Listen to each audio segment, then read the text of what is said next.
Abigail, thank you for facilitating the chat. I saw there was a lot of questions.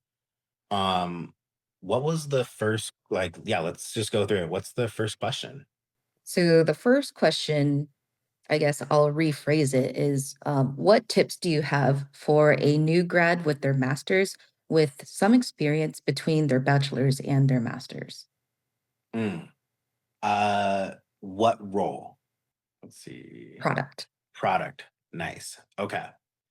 So, uh, I think when it comes to product and, for product and engineering in particular, right? One of the most important things is actually getting something into the marketplace. What do I mean by that? For an engineer, right? You always hear about them creating these projects and like, oh, I have like this cool thing on my GitHub. They should actually deploy it and get it out there. That was for engineering. But when it comes to product, you now actually have a lot of tools, AI, all these different things like NAN. I want to see something deployed out there, something that's bringing in some sort of money, that has some sort of users, right? When you actually can understand what people want and you can make something that solves a problem, right? Really, like that's what product is understanding our customers, what their needs are, and actually providing and solving that problem.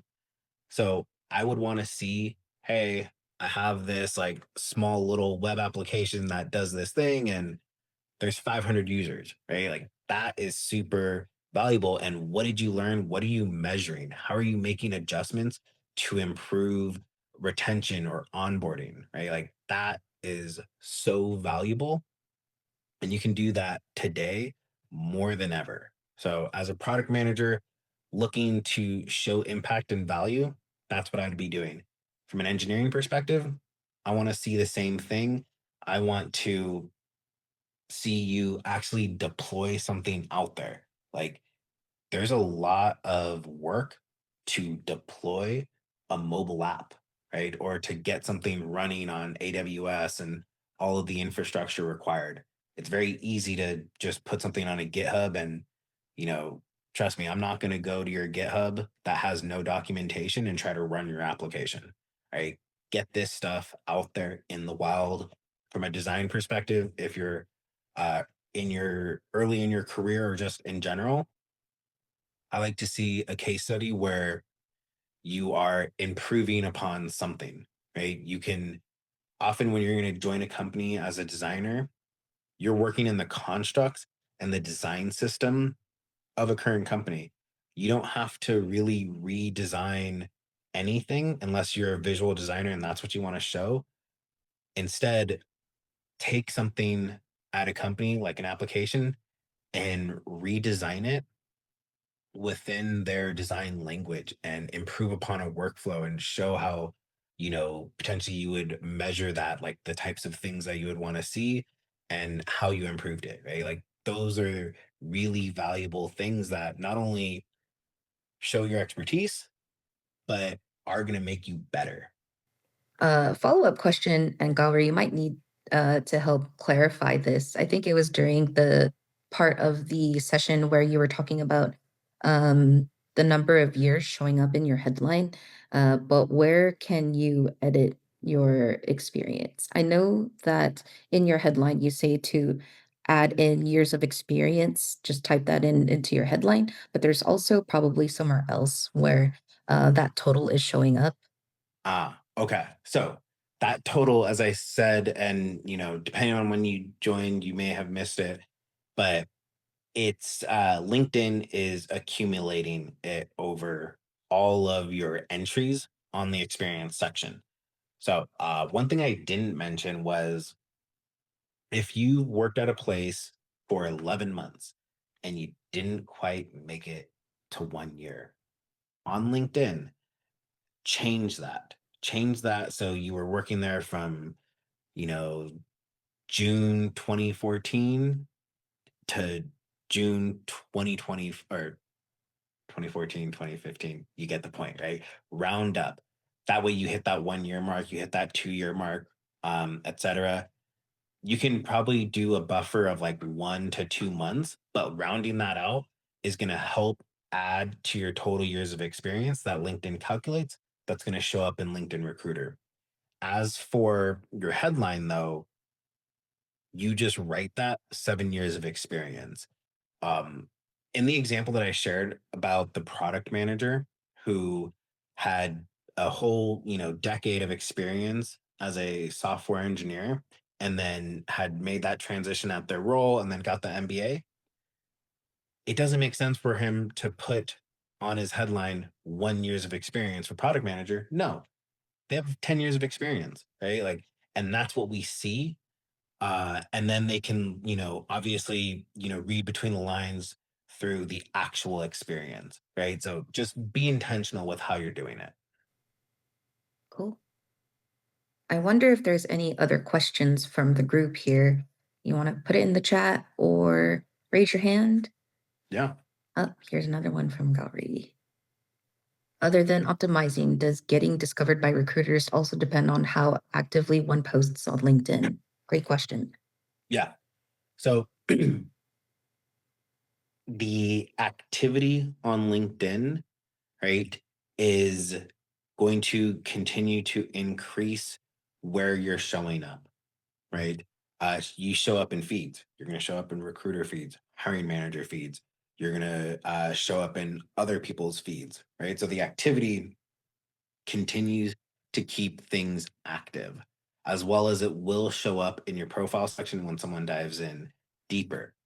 However, really all the things that you put into your profile between your headline, your experience, the skills that you attach, the description you write in your about and experience section, um, education, all of those are getting indexed and are getting searched against. So as we build this query in LinkedIn Recruiter, we're trying to narrow it down to a certain set of people that we want to reach out to. So when you do that really, really well, that's how we narrow it down and find the people we want to reach out to. The the networking piece of this, it's really just about being intentional in the most advantageous way, right? Going and just DMing the hiring manager at where you want to work isn't isn't the best approach, right? Liking stuff isn't the best approach. Sharing your thoughts through sharing an article and sharing your perspective, or actually writing an article on LinkedIn or commenting thoughtfully, that actually helps you, and like I said, will continue to improve your communication and thought process, breaking down, synthesizing information. So that's why the activity on LinkedIn, you just want to be intentional about it and not just you know doing things for the sake of doing things. Question from Ryan. Why do people think that DMing hiring managers, recruiters is a good idea? I feel like I see that sort of bad advice everywhere. That's a great question. uh my inbox is obnoxious and it's annoying, and you have this feeling like, I don't want to ignore it, but also why should I reply to this one person when there's like 40 other people? I don't know. And I think you will fall into a trap where people tell you to do these things where it's like you're being active and being, how do you say it, like you're being productive, but you're not, right? It's easy for me to tell you to go apply to 500 jobs every single week because it's a numbers game. Like, that's not good advice. Anyone who's going to tell you that, like, honestly, like, I wouldn't trust it. So yeah, it's unfortunate that people are giving that advice, but that's not what's going to work. I kind of have a follow-up to Ryan's question. So if direct messaging or liking a hiring manager, recruiters, um, messages or posts on LinkedIn isn't a good strategy, what might be a good strategy for cold DMing or commenting on someone's posts for visibility in the right way? Like, I'm curious for the 6 people that did comment on your post, is there anything that compelled you to click on their profiles and see if they're a potential fit? Well, do you want to, like, we have the time. I'm just going to pull it up right now because I think this is going to be interesting for you all to see. So let's just go to post impressions. Let's go look at this. First, actually, one, those who commented on this, 5,100 other people have seen this. Okay. So, one, commenting is valuable. Whether I look at it or not, it is valuable on LinkedIn. When I go look at these people, remember your headline. When your headline is done very well, I have some information and I can make that decision. Do I even want to click and see more things? If I saw, whatever type of engineer, this many years of experience, and like the stack that I'm looking for, now I'm going to click, right? So that's why, your headline, how you're commenting, all this stuff is very valuable. Um, and what you put in here, like, I'm interested, sent you a DM. I actually know this person. So, um, I would say that's not a good comment. This is a much better comment. Hey, I'm this years of experience. This is my stack. This is what I've done. Right. Because now other people are going to see this in their feed and they're like, oh, who is this person that like has all this information? Right. That's really good. Right. But I'll tell you right now, here, I'm going to ignore all of these that I can't get to. Right. Um, But yeah, that's what it means to be intentional on LinkedIn. Oh, another question. Um, Advice for interacting while in a full-time role. That's a great question too. Mm. So, one, when you're in a full time role, you can put on the open to work and not show it to other people. But what you like, if you're in a full time role, you don't particularly want to be commenting, hey, I want this job, right? But what you can comment is, again, being genuine. I'm really interested in working with that type of stuff. Like, I'd love to learn more, right? Um, or if you're building something, right, or designing something, people do stuff on the side all the time. Comment with a link to it, and all of a sudden, other people get to go see the thing that you design, the thing that you build. Like, hey, like, I actually have this thing, and it's kind of relevant to like your experience, what you're doing. Like, I'd love to get feedback. I don't know if you're at all interested. Here's a link. I would actually click on that, right? Um, that is being tactical, right? And I think that's like a really cool way to be really interacting on LinkedIn and really pulling people in to your world, even though that you're employed. Rico or Gary, any other questions?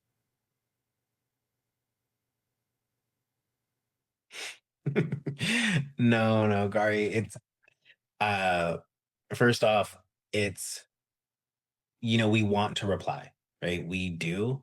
It's so hard. And that's why like I do things like this because I want to hire people, right? We want to fill positions and we were looking for the best people. But what's unfortunate is people are not doing like their part of it, right? They're not making it easy for us to target them. They're not making it easy for us to understand their value, their impact, their skills. And that's why, like, I do this here. And what's even more unfortunate is after we get through 1,600 applicants and we filter them out, we distill it down, and we're like, these are the 50 we want to go after. They interview and they're unprepared. They don't know how to introduce themselves. They don't know how to craft a story and like show how they are a senior at whatever position. And that's the hard part is you've already beat out 1,000 people, and now it's time for you to show up and put your best foot forward, and you're unable to do that, right? Like, that's what I want to prevent, because I know if I get to hire people and hire people quickly, they win, they get employed, we win because now we get to scale our teams and deliver more customer value. Right? Like, that's how we all win. And that's really what I'm trying to do here is help everyone get to where they want to go and do so quickly. Ooh, good question, Rico. Did you read that, Justin? Yeah, I read it. Okay. If you're paying for LinkedIn Premium, don't. LinkedIn Premium is only for like really wanting to send like unsolicited messages, right? So you want to message someone who you're not connected with. And likely, if you connect with them, they will connect with you. And the problem with the connections is you don't really know if someone is active. So even for me, like my outreach for like coaching, I send a lot of connection requests. If they don't, like most of the time, people just accept it. But when they don't, it's because they're just not on LinkedIn. They're not active. They're not looking for a role, or that's just not where they're like spending time. And so if you aren't getting accepted, it's probably because that person is just not active.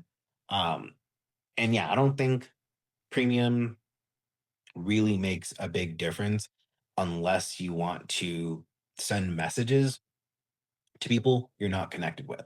So save your money. Does the big company names really matter to recruiters?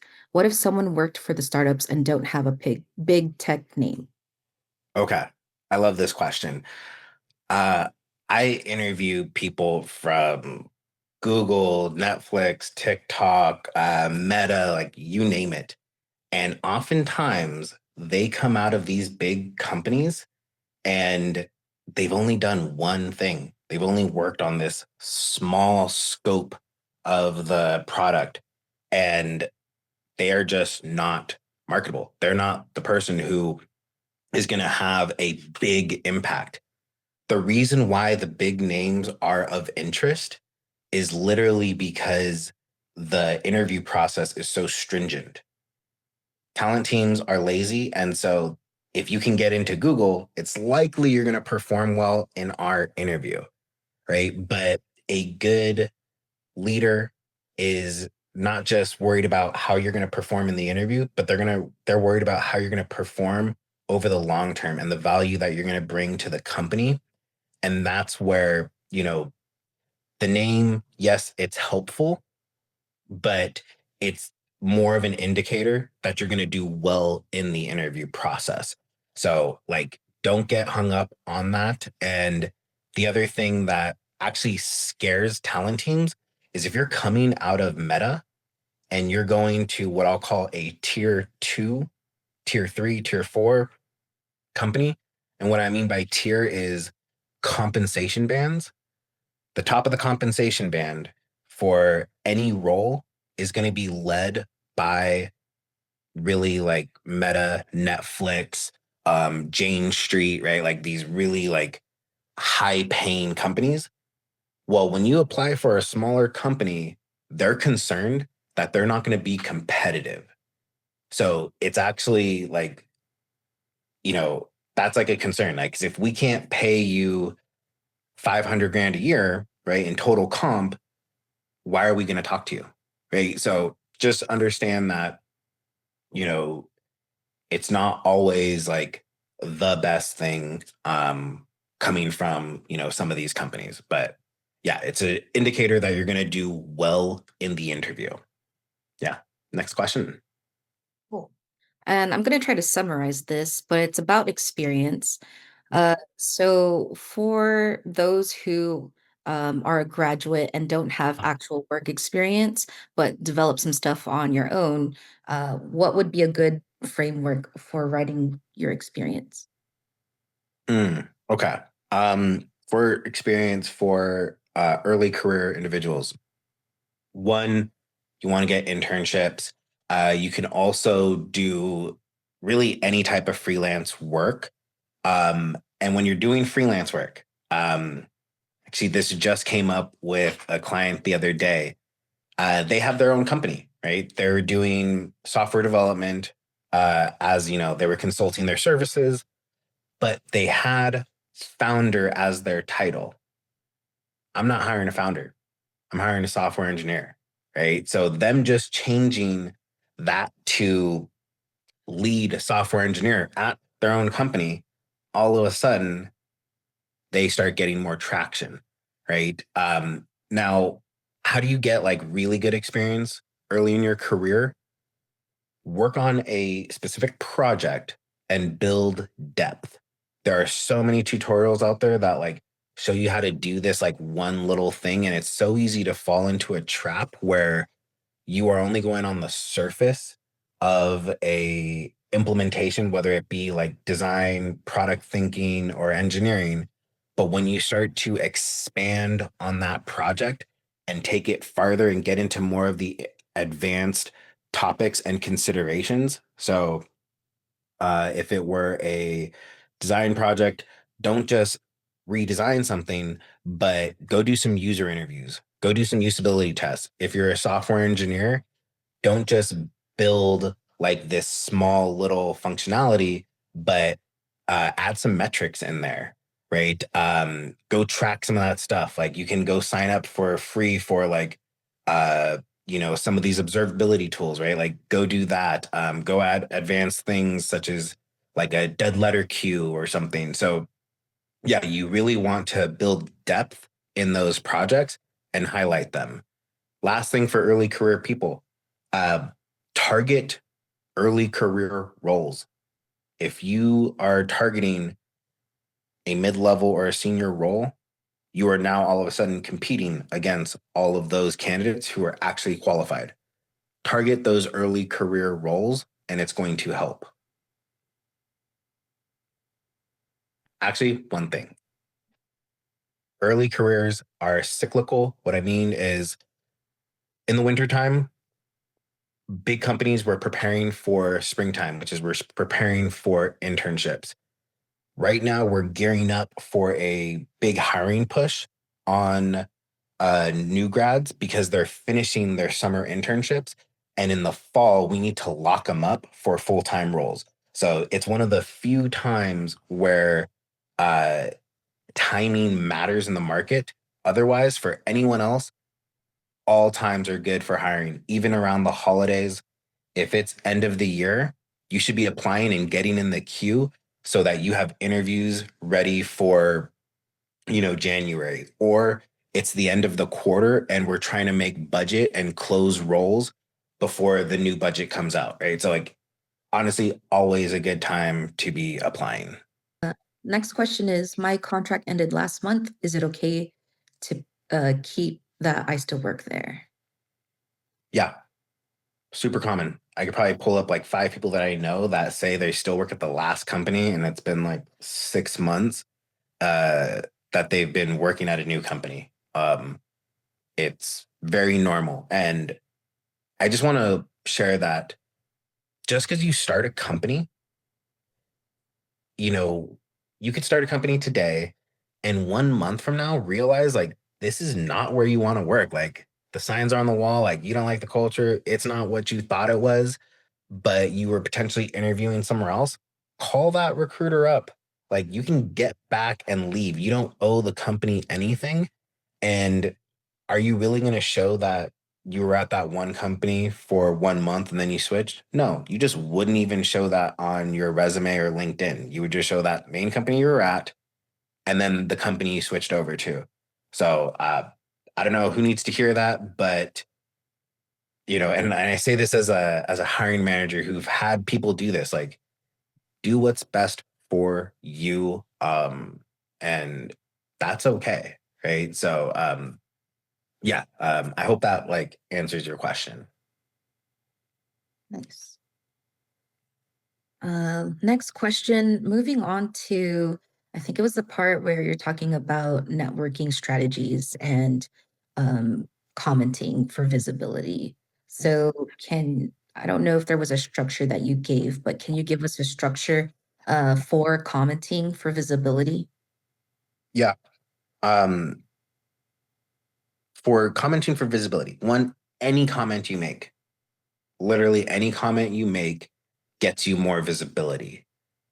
However, when leaving any comment, right, we're not just love this, great, me too, right? We don't do that, right? We want to be intentional and we want to be genuine, right? So if you're going to leave a comment, be genuine, actually like add some value, but you actually get to use that opportunity to comment to also share that you are interested in a role at that company, that you would love to like work on problems like that, right? Or in your next role you're looking to work on this type of technology or in that type of industry, and so you get the advantage of really just the comment and the feeds, but you're also like adding in there that like, hey, you know, I am marketable. I'm like, hire me, right?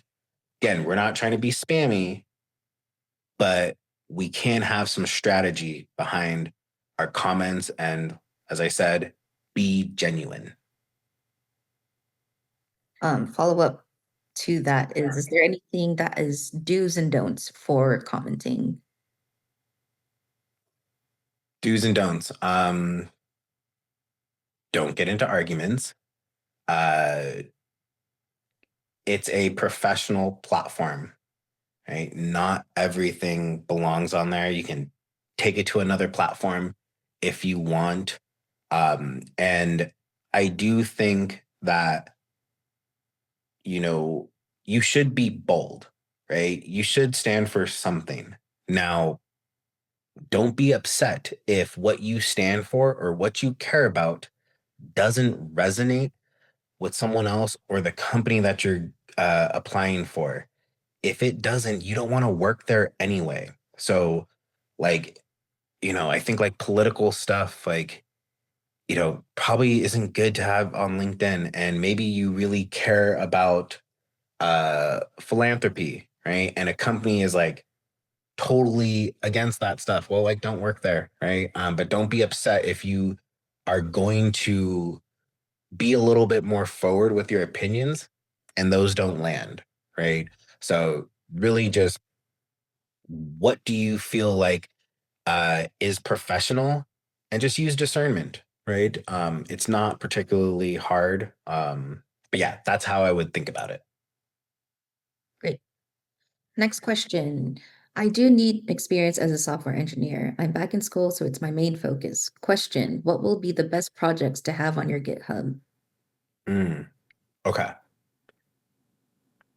So, how I would think about this is GitHubs usually have a lot of junk on it, right? How many things I've started on GitHub and then just like it's in this like half working way.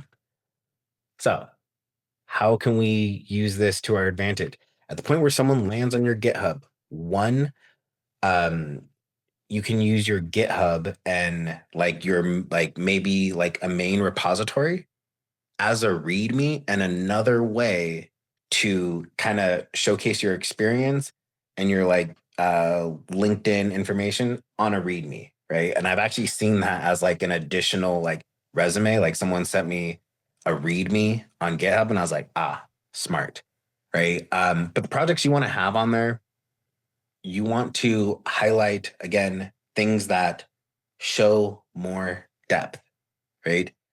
I don't know how many people have made a note taker app, right? probably not useful, right? But um, if you are going to showcase something, right? Because you can have private repositories. If you showcase stuff on there, you want to make sure it's clean. Make sure, like, when you join a company, you don't want to have big pull requests. You don't want to have 50 files committed in one thing with a commit message like fixing bug, right? Like, or those types of things. So you can actually show a lot just through commit history. And if you're going to have anything on your GitHub, make sure it showcases it. And nowadays you can do a lot with AI. So I would just expect projects to be bigger and have a README associated with it. So if they want to run it or have it deployed somewhere, so they can actually go interact with what you built. And can you put GitHub projects into as experience? Yeah. You can definitely do that. Just understand that if you're going to do that, you know, why does it matter? Right? You can, like, what's really important is to not just have a project that just, I made this thing, but can you actually deploy it? Can you have it running somewhere? There's a lot of places where you can host stuff for free.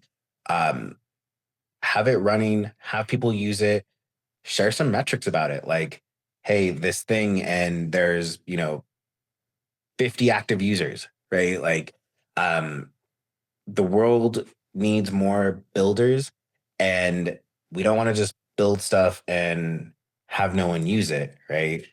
Have it actually out there in the wild. So yeah, if you're going to put it on your experience, it better be something that I can click and go check out. We have 2 questions in the chat before you move on. Oh, okay. Yeah. Let's just take those right now. First question's about the About Me section. Can the About Me be longer than 3 sentences? Can the about me be longer than 3 sentences? Of course, right? Just assume no one's going to get to those, right? So with the 3 to 4 lines that you actually get, you want to surface the most important information within that. Next question is, what if the project that they've worked on doesn't have a way to measure impact or metrics? Okay. So one, and like I think a lot of people run into this scenario where they don't have like those hard metrics, right? You're maybe not a data driven company, or you just haven't really, instrumented that in the system. Well, what is the value of what you're building, right? When you can connect the dots between, you know, like your job isn't to code, right? Your job is at the end of the day to deliver something for a customer, right? Because a customer needs to achieve this thing, right? So when you can connect the dots to what it is you're building and the value it is for the company, the customer, or the team, right? Like maybe you're building internal tools, like that's what you want to highlight there. So, and that's a whole nother topic of really surfacing your value, right? And gaining like recognition is really developing that skill of like connecting those dots to what it is you're doing and like the outcome, right? So yeah, that's how I would do it. Like it doesn't have to always be a metric based, like 10%, 10,000 users, etc. Right. There is one more question. Yeah. Do you want to take it now or after? Yeah, we'll take it right now. Okay, one more for this section and then we'll move on. The Mhm. last is a good question. Where is it acceptable for the experience to have the same um, text as the resume? So for your experience, yeah, should it be the same? Yes. Yeah, that's totally fine. Yeah. Like, and keep in mind, like, we're looking at two different things.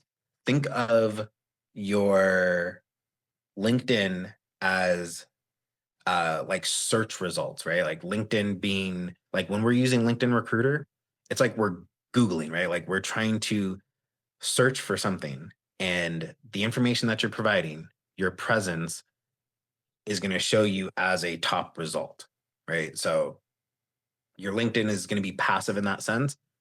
Your resume can and very well should have the same information. There's two questions that I think are really good Yeah. coming from the previous slides Wow. about experience. So I think one of them is about contract. The first question is, if I have worked part-time for 1 year at a company, does that count as half a year of experience? No, it's how long have you been engaged at that company, right? And even then, just put it as full time because what will happen is we want to get you in the yes bucket. Like I'm sure all of you have gone shopping for clothes. I like clothes.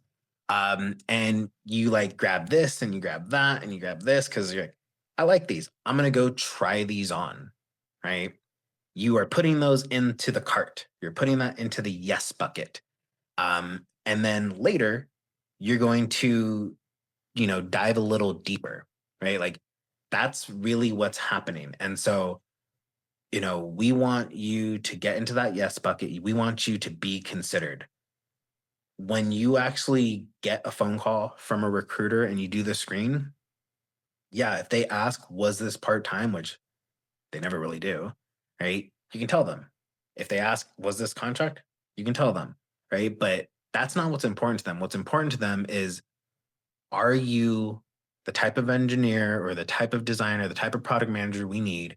Do you have the years of experience? And are you working with the type of technology or industry that we're in? Right. So don't worry about like those details. So yeah, if you've been part-time at a specific company, um, for however long you've been working with them is how long your experience is. Follow-up to that might be, if I put part-time on LinkedIn, what about my resume? Should those match? Um, Again, you don't have to put part-time, right? Because like, and think of it this way: anytime you take a contract role, in essence, like it's almost like part-time, right? Sometimes people are doing multiple like contract roles with different people, right? Or they have consulting, right? And they have multiple clients, right? You're not working part-time for each of those, right? It's how long have you been engaged with this company? All right. One more question before you move on. This one's a little bit longer, so I'm just going to read it. What should we write on our resumes and on LinkedIn if are hired by XYZ and working on contract for a well-known client like Capital One? Should we write XYZ or Capital One? Oh, that's really good. Mhm. Okay. Um, I think this one, and so one of the companies I think of like really off the top of my head is like Tata Consulting, right? Or maybe you're working at Accenture, these big consulting firms, depending. You can put the like consulting firm, right? And then you could put the client, or you could put the client and then you can say like contract, right? Um, I think that one is it's a little particular, but it's a really good question. Um, I personally like to see the company or like the client you worked on, and then the like it was actually via contract, right? Where this matters is if you've been at a consulting firm, and we're just going to use Accenture for example, because that's like the easy one in my mind. You should just put Accenture and you can just list off like as like different roles within Accenture when you were on a specific project, right? So you were on like the Capital One project, right, etc. So you can kind of do it like that. Um, yeah, so that's how I would, address that in particular. First question that popped up was, does having founding front-end engineer title lessen the chances of getting filtered in comparison to front-end engineer? Yeah, I think you can just put founding engineer inside the description. right? And then talk about what it was meant to be a founding engineer. Um, I had a client who had a LLC, right? They were, I don't know, doing contract work, right? Trying to take on clients. What they put on their experience was founder. I'm not hiring a founder. Other people aren't hiring founders. When we switched it and said lead software engineer, all of a sudden that connects with roles, that connects with recruiters, right? So just be mindful of how you're showing up. And, you could even put like front end engineer and then like founder at the end. But yeah, like the easier we can connect those dots, the better. So the next question comes from Joe, and it's around the filters. So I know for Joe, he is transitioning into design, and so the Mm. question is there a filter for reskilled applicants with previous experience in other roles or other industries? There isn't a filter for that, but I think what I would do is talk about just your experience, right? People have a lot of experience and it's just not highlighted. Like just because you weren't the exact role, right? That doesn't mean that you don't have a lot of value, right? Like you had a past career doing things, you want to be able to surface that. And when you start to network with the right people, other recruiters, right? Other hiring managers. And when you're a thought leader and sharing your experience, your perspective, right? Like that stuff can be highlighted more. So for you, it's just a slightly different strategy because you're right. If you're looking for a UX researcher role, you may not have the direct number of years that they're looking for, but that doesn't mean that you can't use the other things to position yourself effectively. Right. I think it's still worth to say if you have 10 years of experience in a adjacent kind of role, you can still say that you have 10 years of Yes, experience. absolutely. Experience is There's experience. right. There's other questions that you might want to look at the chat, Justin. Okay. I was curious to know how did you filter out potential candidates out of 5K applicants? Okay. Uh that's really good. So we're looking at skills, right? And one, understand that we're always looking for the best candidates, the most qualified, the ones who literally match up as best as we can, right? So whatever that was, right? Whoever had the right experience, the right titles, who were in and like closest to like the company in proximity, right? Those are the things we filtered. So the main filters I showed you there, which was like the title, the skills, um, years of experience, the location, like those were the priority, as well as we also prioritize people who are referred. Now, the next question is like, how do you get the referrals? Well, like we obviously want people who've worked with individuals in our company. So we went through that first. And then, we also think about people who were in the interview process before because what happens is there's 5,000 applicants. Let's say we take the top 100 and we just send them a exercise up front. There are people who get through the process quicker because they have more availability or they're more aggressive in that interview process. And so there's people who didn't actually get to make it completely through or who were really good, but maybe we just picked the best one after the onsites. We also look back at the previous candidates. If they're still in the market, we also want to prioritize that. So sometimes if you're not selected this time and you're still in the market, you can still be considered for future roles that get opened up. So that's kind of how we filtered down and got to like a very specific, number to target. But the next question is around your headline. I know that there's a strategy on writing actively seeking roles as dot dot dot. So is that a good strategy as opposed to just having your years of experience or tech stack? I'm guessing this is for someone who's a little earlier in their career. Uh, you don't have to put actively seeking, like just cut it out. If you're worried that like you have low experience, and when people who have low experience, you should be applying for roles that are very targeted for low experience. Entry level, um, entry level roles. There's university programs. There's, what do you call them? There's actually programs for people who are transitioning from different industries. And what's great is it's the bigger companies that actually have those roles.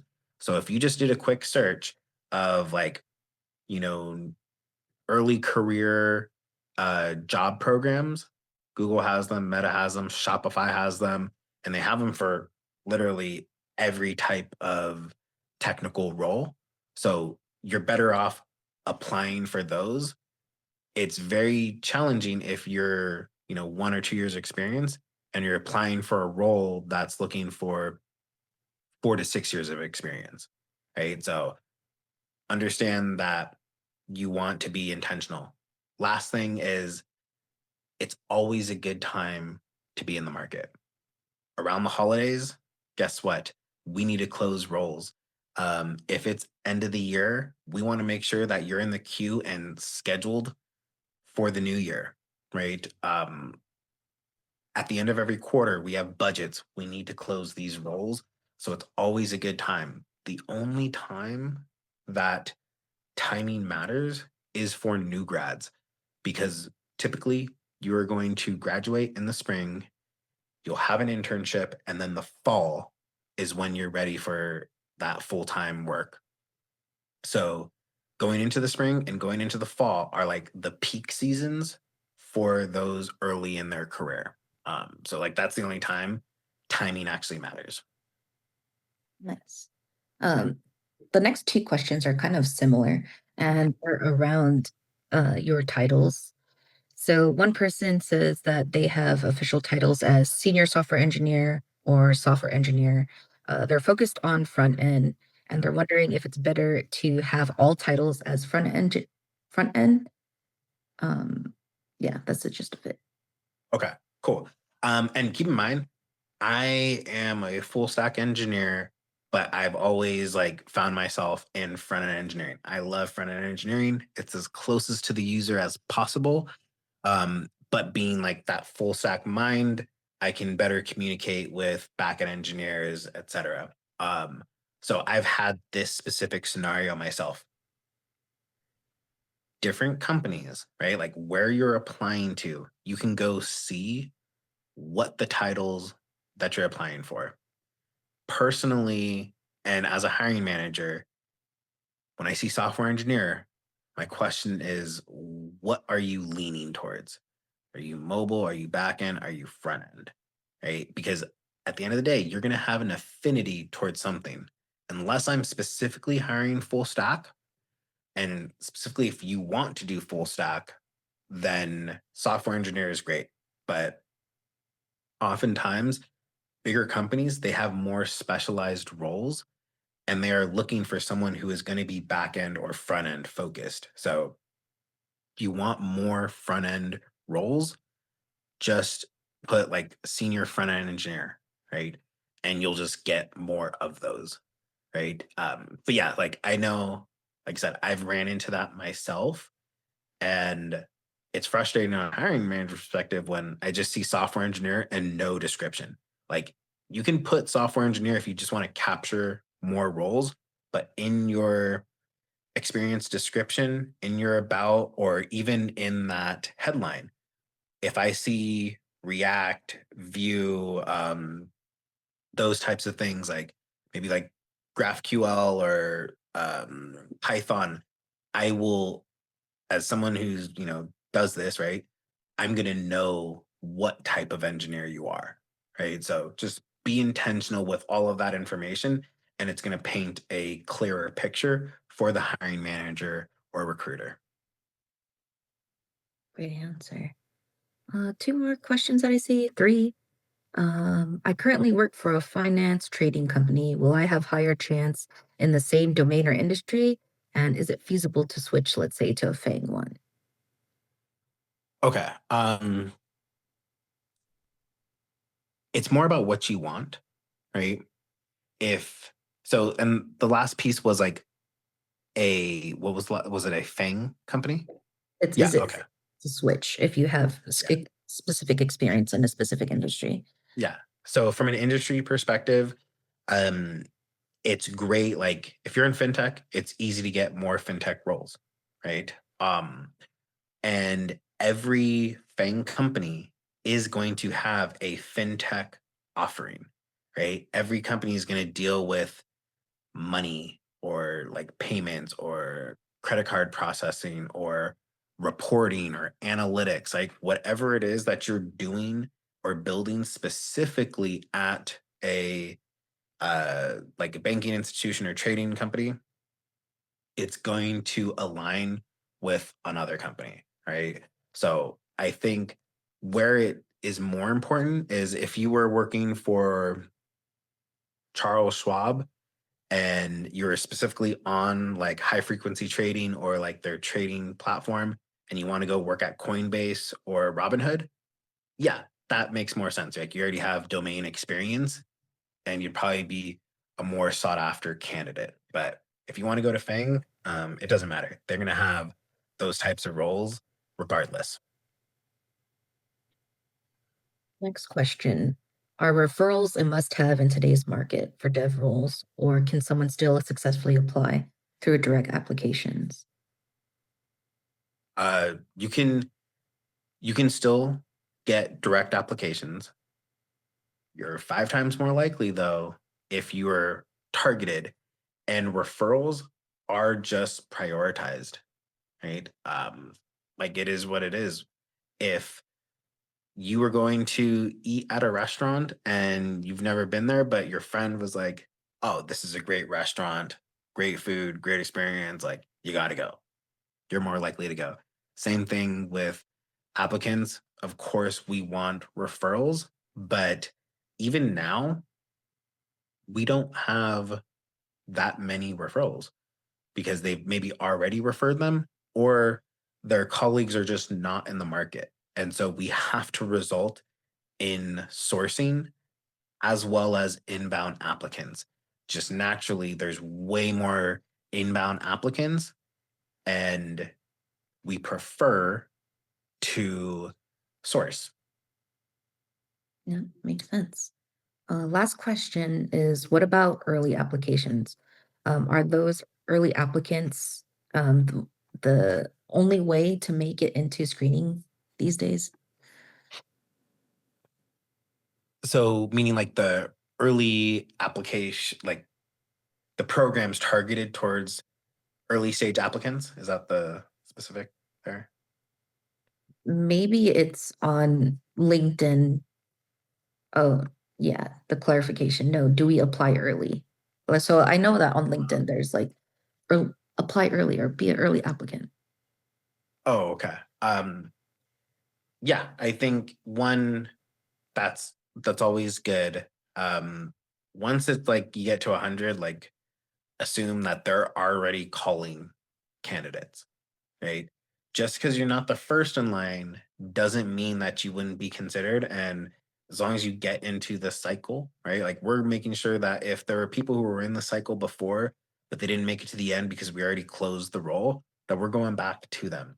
Um, it does help to be an early applicant, but what's more important is to be the right applicant, right? And then the last part is like, I want you to actually do well in the interview.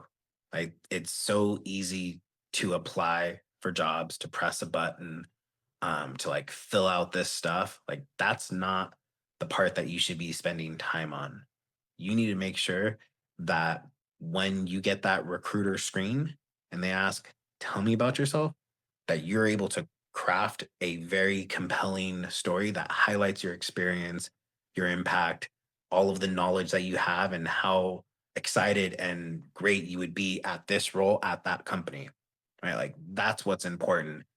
And then being prepared to excel in that interview process. We have large compensation bands for every role, and you'll see like depends on experience type stuff. When there's a range of 125 to $200,000, that's a real range. And depending on your performance in the interview process, you can be at the bottom of the band, the middle of the band, or top of the band. But it depends on your performance. And I was actually interviewing a senior engineer the other day. The whole interview panel was actually staff engineers interviewing our senior engineers, and they all came back and said, "Wow, this is a great candidate. We actually think that they're a staff level candidate." And that was great feedback. What did we do? We up leveled them, right? Like that's a big difference in pay, big difference in scope and responsibility too. But them interviewing them and them performing very well in the interview process changed the game for them. They're no longer a senior. Now they're coming in at staff level, right? And so your performance in the interview process is so much more important. But we do need to make sure that you are getting interviews, right? And so that's what we're doing right now is we're making sure that you get interviews. There are two more questions, and I also want to be mindful of time. So Mhm. I'd like to handle. Let's take them. Like we're here. This is for all of you. So yeah, let's take these. Yeah. So here's a good question. It's less so on LinkedIn, but more so from your perspective as a hiring manager with front end experience. What would make a front end dev applicant stand out to you for Navant? Mm. So one, I want to see that like wherever they're working. Okay, so I'm gonna just say like a mid-level candidate, so not senior and not early career.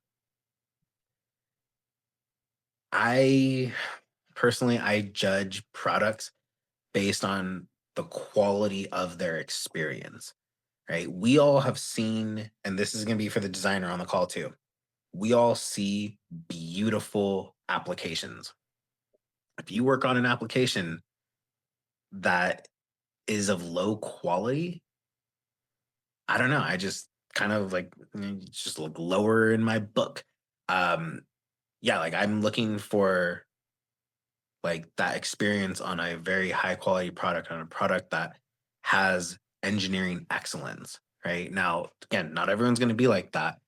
So, can you talk in depth? Right, front end. Like everyone thinks front end is the easy thing, right? Because it's just UI or it's CSS or it's HTML. But when you have depth, when you understand accessibility, when you understand rendering performance, when you understand what type of caching you can do and how you can communicate with the backend APIs effectively, um, like all of those things, like are you testing your stuff?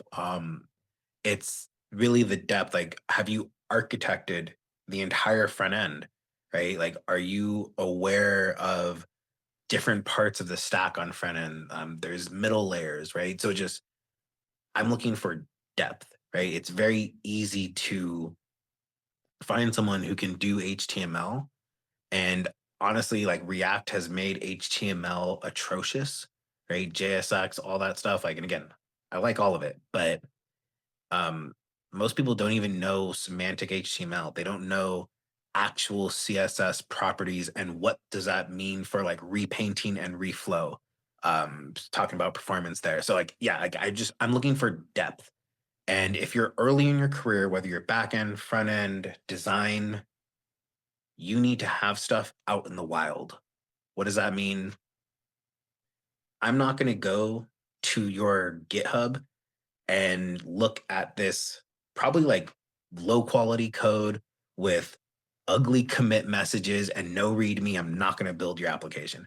But if you have something actually deployed out there, that's more interesting. And not just deployed out there, but that's doing something that's providing value that people want. When you're a designer or product manager, use AI, get something out there and improve it, right? So if you want to get skills, actually build something. Don't do like these small little tutorials, right? You need to build something and like follow through, implement a queue, uh, really just like start to build out more and more of the application, the experience. That's what's going to not only allow you to stand out, but also just develop your skills, right? So depth, depth is what we're looking for. And in the world of AI, where a lot of this stuff can be done and generated, you're going to need to be a product minded engineer, and you need to think more at the system level and the orchestration and what is the longevity of the system and the decisions that you make today and how they'll propagate in the system. That's what you're going to have to do. You're going to have to think at a higher level. And so if you can start to demonstrate that stuff today, that's going to be really effective. So, kind of dovetailing on that, that's for what you're looking for in a mid-level candidate. What about someone who has maybe 5 to 7 years, maybe is more senior? Yeah. So uh senior engineer, this is the hard truth.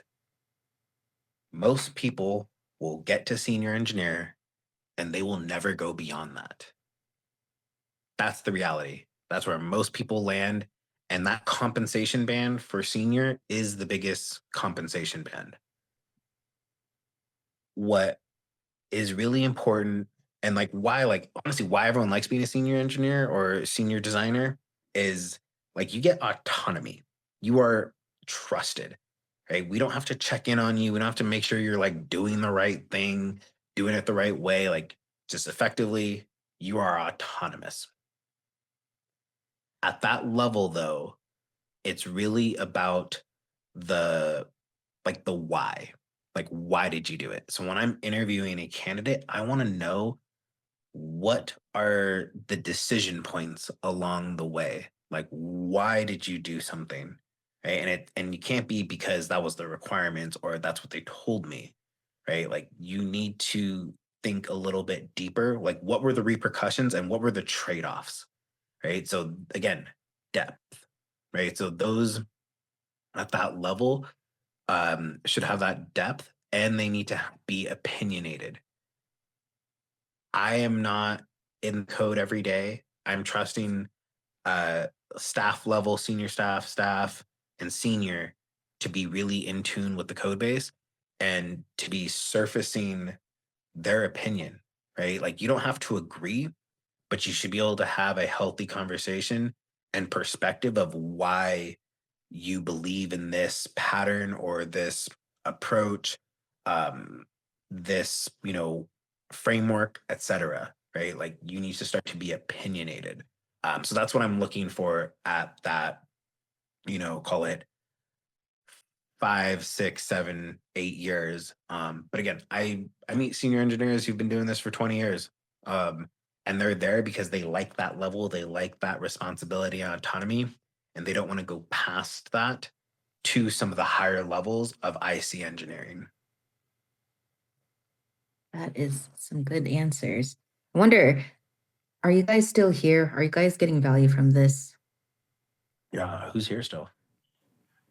Only 2 people left, so I hope that everyone is engaged. Yes, great. There's still 2 more questions that we have, so as long as you guys have questions, we can still keep going, but, Yeah, if you do have to drop, no offense. So, yeah, run it to back. here's a good question. How do you balance between applications, being an early applicant, and getting referrals, knowing that referrals are a little bit harder to get than just quick applying? So one, and I'm going to do this like two things. Early career for both people who are switching careers early career for those who are like new grads.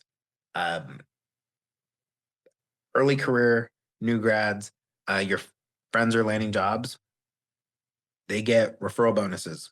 So if they can speak to your character and have genuinely like maybe like worked with you like in school, etc., like lean on those referrals, but you don't want to be the person who's just like showing up asking for something, right? Like, what is it that like you're bringing uh to them, right? And so just be aware that, don't just always be asking for referrals. Um, and then those early applicants, we're in a time now where you should still be building, right? Like, I want you to be building outside, and the schoolwork that you do, that's the bare minimum. That's the easiest thing. You've done everything they've asked of you, and everything else, like everyone else has done the same thing, right? So how do you stand out? You build, you deploy things, right? You get things out there. Um, you know, you get around other people, right? When you're around others who are more experienced, who have jobs, right? Like those are people who are hiring or who have openings on their teams, right? So you also just need to be in environments where you're around other growth minded engineers that are in the industry. For those who are transitioning careers, you are more experienced. You literally have way more connections, right? And you need to lean on that. Like, don't be afraid to state your intentions and put yourself out there, because we cannot help you unless we know what you're looking for. And yeah, I want you to be encouraged that there are people out there who want to help you. And for anyone early in their career, like at some point you need to get experience, and we need to hire those people. If I have a team of just senior engineers and up, honestly, they get, I wouldn't say lazy, but they're not as excited to like do something that someone earlier in their career would do, right? They start to get very stuck in their own ways, right? They don't see things as opportunities sometimes. And so it's very good to have a mix of experience levels, as well as we need three types of people in our life. We need someone to pour into us. We need someone to kind of go through things with, and we need someone to pour into, right? So we need those three people. And in a team, you need those three, right? Um, and so we want also people early in their career on teams. That was really great. I'm sure that you're trying to address people. I think the question was about more so the early application, right? Like Okay. trying to get that. Early application. Like, is it like, can you reframe the question? Like, is it just how do So you be an early application applicant? no, like let's say I'm the person who is trying to apply for positions. Should I focus on referrals or getting a referral or being the first to apply for things? Like where should time be balanced? Okay. Yes. That's more helpful. You want to be intentional. Okay. Applying for jobs is the easy thing. Right. So everyone is gonna do the easy thing. I could I can be like others and just tell you, oh, you have to apply to 500 jobs. That's bad advice. That is literally just making more work for you. Okay.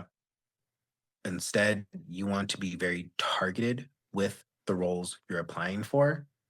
You want to get referrals when you can, right? And then getting referrals is not messaging me, asking me to refer you for a position, right? That's not a referral. Referral is you've developed a relationship with someone, and they know, like, and trust you and believe in your character and potentially your ability, right? Like that is what a referral is.